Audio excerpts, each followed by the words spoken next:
आंबेओहोळ मध्यम प्रकल्पातील प्रकल्पग्रस्तांच्या पुनर्वसनाचा प्रश्न आता सप्टेंबर अखेर निकाली काढण्याचे निर्देश वैद्यकीय शिक्षण मंत्री हसन मुश्रीफ यांनी दिले आहेत।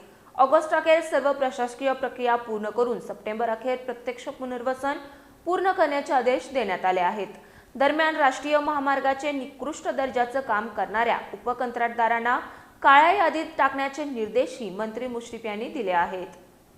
आंबेओहोळ मध्यम प्रकल्पातील प्रकल्पग्रस्तांच्या पुनर्वसनाचा प्रश्न आता सप्टेंबर अखेर निकाली काढण्याचे निर्देश वैद्यकीय शिक्षण मंत्री हसन मुश्रीफ यांनी दिले आहेत। कोल्हापूर जिल्हाधिकारी कार्यालयात मतदारसंघातील विविध विकास कामांचा आढावा घेण्यासाठी बैठक घेण्यात आली।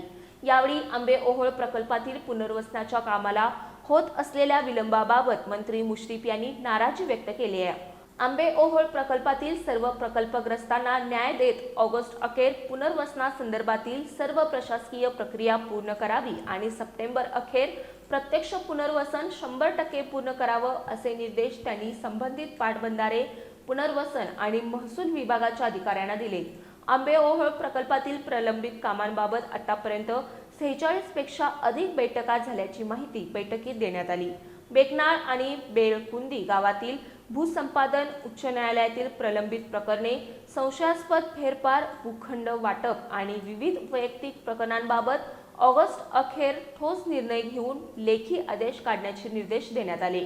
दरम्यान कागल इथल्या राष्ट्रीय महामार्ग आणि HAM योजनेअंतर्गत सुरू असलेल्या विविध रस्ते कामांचाही आढावा घेण्यात आलाय।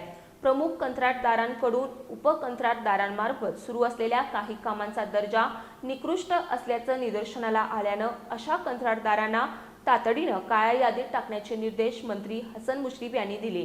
राष्ट्रीय महामार्गाच्या कामांबाबत ग्रामस्थांकडून वाहतूक कोंडी, सांडपाणी आणि पावसाच्या पाण्याचा निचरा, पुलांची उंची तसेच पाणी पुरवठा व्यवस्थेबाबत तक्रारी प्राप्त झाल्या आहेत। या सर्व प्रश्नांवर चर्चा करण्यासाठी येत्या गुरुवारी कागल नगरपालिका सभागृहात राष्ट्रीय महामार्ग प्राधिकरणाचे अधिकारी, कंत्राटदार आणि स्थानिक नागरिकांची संयुक्त बैठक घेण्याचे निर्देशही देण्यात आले।